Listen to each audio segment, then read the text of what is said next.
Welcome to the football version of the Twilight Zone Snap Count, fans, where every Sunday of 2025 has looked like an alternate universe. Superstars are vanishing, backups are balling, and half the MVP race is coming off the practice squad. Meanwhile, Vegas is crying, fantasy overs are grieving, and somewhere in the middle of all this chaos, the best football we've seen in years is happening by accident. So what the hell happened to the NFL this season? And why does it feel like the rules of reality just don't apply anymore? Under pressure and sack. Dives to the goal line. Touchdown, Denver. Caught for the touchdown. Touchdown, Chargers. Keep this energy going. Yeah. One play at a time. How about Devin Boyd? There are bad seasons. Somehow escapes. Kaiser's pass is incomplete. As we all know, the Browns went winless, 0-16 this season. We're sick of losing. There are even weird seasons. This is weird. Where's everybody? This is weird for you guys? Is this for us? And then there's whatever the hell this is. Might sound hyperbolic, but we have never seen an NFL season like this. The 2025 NFL season feels like some Madden newbie hit randomized franchise mode and just walked away. Injuries, upsets, practice squad legends turning into Pro Bowlers overnight have made every Sunday feel like a fever dream. Here's Henderson. He might not be caught, and the rookie takes it home for the touchdown. Fantasy owners are in therapy, sportbooks are on suicide watch, and even NFL coaches are shrugging in pressers like, yeah, we don't know either. At this point, the only thing consistent about the league is that nothing is consistent. The Bills finally decided James Cook is good, the Cowboys rediscovered the run game by accident, and Jackson Smith and Jigba woke up one morning and realized, oh yeah, I'm him. Meanwhile, Geno Smith and Russell Wilson were locked in a spiritual competition to see who could disappoint fans faster. Then, Russ got benched, but insists he still has some gas left in the tank.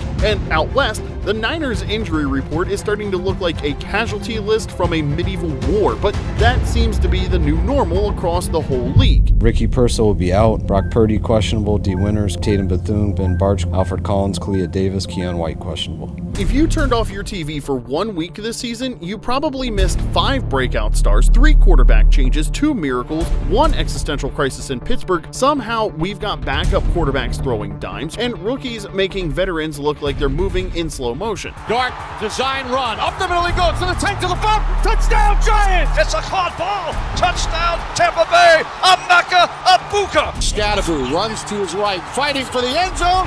Yes, touchdown, Giants. This isn't football anymore, it's football fan fiction. But that's what makes it perfect, because every chaotic Sunday has given us something new. The late bloomers, guys who were afterthoughts last year and are suddenly dominating. Then we have the geriatric rebellion of quarterbacks who were supposed to be in the broadcast booth, but now are instead ruining parlay cards, and the young guns, rookies who look less like prospects and more like a generational takeover in real time. So buckle up, because in a league built on parity, this season said, hold my beer. And if somehow your fantasy team's still breathing, buckle in for a fun ride, because you've earned this dive into the most unpredictable, hilarious, and completely deranged NFL season in history. Every season has its breakout stars, but 2025's version feels like a revenge tour for every player who's ever been ignored, benched, or treated like a fantasy handcuff. James Cook, well, he finally convinced the Bills he's not allergic to touches. The guy's running like he's trying to make Buffalo forget Josh Allen even exists, which, considering Allen's turnover numbers this year, isn't the worst idea in the world. Cook's vision is sharper, his burst is nastier, and somewhere in the middle of October, he quietly turned into the most consistent storyline in the AFC East, not named Jets drama. Look at that move by Cook. Oh, still going. James Cook to the end zone. Then there's Rico Dowdle. And look, if you told anyone 2 years ago that Dowdle would become the best running back in Carolina since D'Angelo Williams, they'd have checked your blood alcohol level. But here we are. Rico's trucking linebackers, catching passes, and making the Panthers a legit contender for the NFC South title, which might be the craziest fact on this list. Up the middle and into the end zone. Touchdown, Carolina. We got to give credit to those guys up front. They blocking it very well, allow me to get to that second level, and my mentality is just go punish the defense. Javonte Williams, meanwhile, looks like the football version of a resurrection story. Everyone wrote him off after that brutal injury, but he's back, breaking tackles and dragging safeties like he's got a grudge against physics. Dallas's offense might still look like it's being called by a rotary phone, but Williams is the one making it work. Williams squeezed his way through, end zone ahead. Dallas takes the lead. Oh, and Jackson Smith-Njigba, well, that kid finally got his stage. With Tyler Lockett off to Tennessee and DK Metcalf catching passes from Pittsburgh's latest quarterback experiment, JSN became the guy in Seattle, and he's playing like it's a personal rebrand. Smooth, unbothered, and cooking corners like a science project. Gonna let it fly. Got a man deep, reaching up, touchdown! And good luck doubling for the rest of the season now with the speedster Rashid Shaheed coming over from New Orleans. It's poetic, really. All these guys are forgotten, overlooked, or just waiting behind someone else's hype. They're finally getting their shot. The NFL is full of talent. Sometimes it just takes 3 coordinators, 2 coaching changes, and a global alignment of chaos for it to show up. So yeah, the late bloomers are thriving, but for every guy blowing up the stat sheet, there's another one who's face planted so hard, we may need to file a wellness check. Because if the bloomers are the feel-good story of 2025, the letdowns are the league's version of a horror movie. And man, it's about to get ugly. So hit that like and subscribe while we dig into the biggest disappointments of the NFL season so far. Yes, the part of the season where we stop pretending everyone's gonna get on track and start asking, what the hell happened to those guys? Let's start with A.J. Brown. Once the unstoppable bully of the NFC East, he's looking like he's running routes through knee-deep water this season. Defenses aren't scared anymore, they're just politely inconvenienced. Philly's offense went from symphony to static, and Brown's numbers have dipped so hard, you'd think someone unplugged his controller. Not that the guy lining up beside him is complaining, but that's for later. Because first we need to dig deeper into Geno Smith's relapse. Remember that Geno renaissance everyone raved about? Yeah, the sequel flopped. The accuracy's gone, the decision-making's gone, and the Raiders' passing game now flows exclusively through the tight ends. Play action and nearly it is intercepted. Deion Henley with it. First play of the game is a Chargers interception. Geno's out there playing like he's being haunted by the ghosts of every backup job he ever had, but you don't want to believe us? Google who leads the NFL in interceptions in 2025. Russell Wilson, meanwhile, continues his descent into whatever dimension of weirdness he calls home. Going for neighbors in the end zone. It's gonna be intercepted! The Giants started the year optimistic and have descended into a weekly triage unit, especially now with the firing of their head coach Brian Daboll. In Houston, Nico Collins vanished like Saul Goodman into the witness protection program. Ball fumble! The ball came out of the Jags, have it! The Texans passing game found new toys, and suddenly Nico's target share looks like a clearance rack item. And then there's Saquon Barkley, whom we're holding out judgment on for now. Saquon's numbers are down across the board, but the efficiency is still there, leading us to believe the Eagles are keeping him fresh for the postseason, and why wouldn't they? I mean, their running back depth chart is absolutely stacked with Corvette, so it makes sense to keep the mileage low on the Ferrari. He's gonna go! Saquon Barkley finally explodes! And finally, down in Duval, even Travis Hunter, college phenom turned rookie storyline hit a wall the size of the Rocky Mountains. Turns out playing both ways in the NFL isn't as easy as it looks on YouTube. It's not all their fault, of course. Bad systems, injuries, new schemes, football's chaos machine never stops churning, but this year, the gap between hype and production is canyon-wide. And if the league's biggest stars are letting fans down, then the injury list has been flat out cruel. Because the only thing more unpredictable than these performances is who's even able to perform every week. If there's one thing the 2025 NFL season will be remembered for, it's this: the injuries. Pretty tough to watch right leg injury for James Conner. Well, it looks like Eckler is down. Is away from the ball. We brag about players being warriors, and the casualty list this year confirms it. You name a superstar and he's probably on a cart. Joe Burrow, done before he got started. Brock Purdy, the same, along with most of the 49ers roster. I mean, at this point, they're starting guys who were selling insurance in August. How is this team still competing? That's an enigma we'll never figure out. Then you have Tyreek Hill's hamstring that gave up before Miami's playoff hopes did, though somehow the Cheetah seemed happy about it. Kyler Murray, yeah, still injured and waiting to get healthy so he can be benched properly. At least Arizona has decided not to trade him, which of course has nothing to do with him being hurt. Lamar Jackson, gone, then back, or so we thought, then he was gone again, and now he's back, we think. and it's getting tough to keep track of it. CeeDee Lamb's ankle ensured that Dallas got off to their traditional pedestrian start. Malik Neighbors, Cam Skattebo, Najee Harris, and James Conner have all taken a spin on the crash cart this season, the NFL's least wanted Uber ride, by the way, and it's been tough to watch because every one of them are straight up ballers and were supposed to carry their offense this year, not get carried off of it. It's gotten so bad that fantasy leagues are out here debating whether to start punters for the flex spot, and nobody's safe.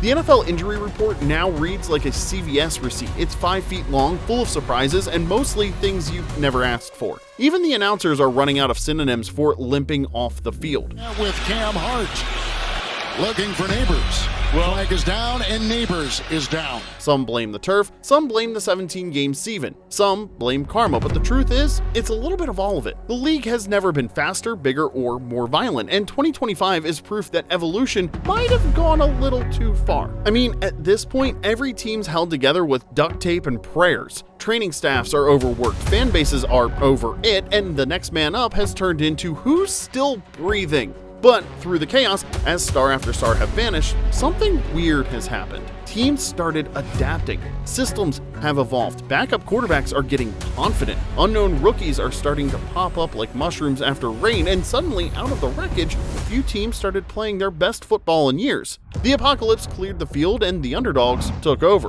Now, out of the smoke and splints, something beautiful has happened. When the stars fell and the league descended into madness, the teams nobody believed in, the ones Vegas laughed at, the ones we had penciled in for top 5 draft picks, started winning. It started quietly, a few scrappy wins here, a road upset there, and before anyone could process what was happening, the Patriots, Colts, Jaguars, Broncos, Seahawks, and Steelers had one thing in common: belief.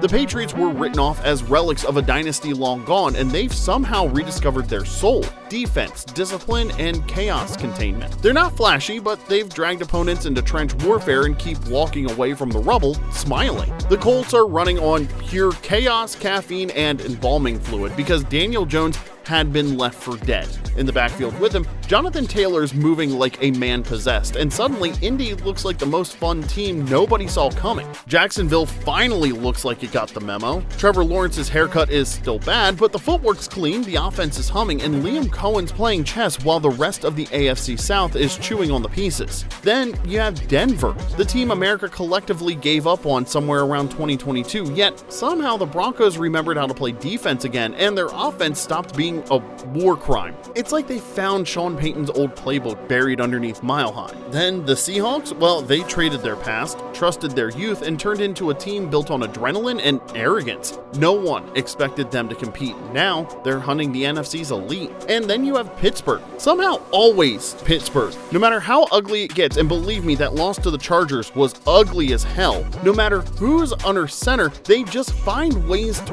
win 20-17. It's not art, it's blue-collar black magic. All these underdogs thriving at once makes absolutely zero sense. But that's the story of the season: the improbable, the illogical, the cinematic, and as they rise, another story's been brewing quietly in the background. The resurgence of the men everyone swore were finished. Because while the kids and cast-offs are rewriting the script, the old guard is refusing to leave the stage, and they're stealing the spotlight one last time. Now, we all know the saying that Father Time is undefeated, but that undefeated record has been put on hold. Because in 2025, the old guys didn't just stick around, they took over. Aaron Rodgers came back from injury playing like a dude who sold his soul for one last shot. He's running the offense like a man who's glimpsed the future, and it still involves him yelling at receivers half his age. He doesn't scramble as much anymore. He just stands there calm, ancient, and in total command, like the football equivalent of 6th grade lunchroom monitor. Then you have Baker Mayfield, whose career has had more lives than a stray cat. He's still out there jawing at defenders, launching deep balls, and carrying the Bucs like it's 2017, and no one told him it's over.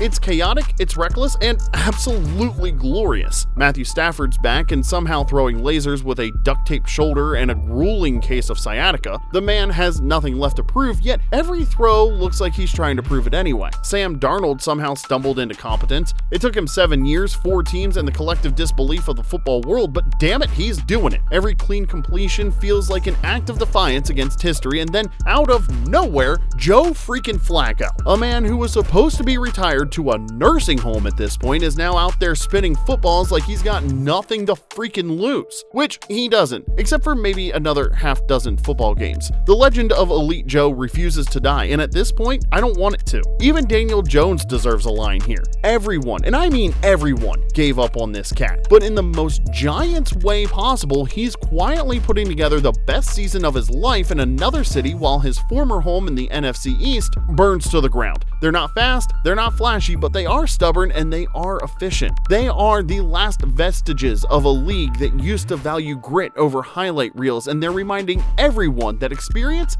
still matters. And here's the kicker: the kids are watching. Because while these graybeards are putting on one last show, the next generation is already warming up on the sideline, faster, louder, and entirely unbothered by tradition. The torch isn't being passed, it's being ripped out of their hands. The future has arrived and it's not waiting for permission. Now, if the Geriatrics are the sequel that no one expected, the Rookies are the blockbuster reboot that just stole the box office. The kids have arrived. They're loud, fearless, and allergic to mediocrity. Now, is Caleb Williams a rookie? No, but he plays quarterback like he's breaking into a video game. His pocket is collapsing? Well, doesn't matter. He's running backwards, spinning twice, and throwing a 50-yard rope across his body because physics no longer apply. The man turns busted plays into art and sometimes disaster, but always somehow entertaining. And how about Jackson Dart? This kid has been absolutely phenomenal to watch. Why? Well, for one thing, he's the only quarterback in the Super Bowl era with at least 8 passing touchdowns, 4 rushing touchdowns, and fewer than 5 giveaways in his first 5 starts. So, as long as winning football games isn't high on your to-do list and he can actually come back from the injury he just sustained, Vanilla Vic has it all. Drake May is the opposite energy. He's surgical, calm, and efficient. He's what you'd get if someone put Tom Brady's brain into a lab-grown Josh Allen. As a result, New England finally looks like it's building something that doesn't end in despair. Emeka Egbuka came in as the other Ohio State wide receiver, but not anymore. He's playing like the next great one in line. He's polished, explosive, and already a quarterback's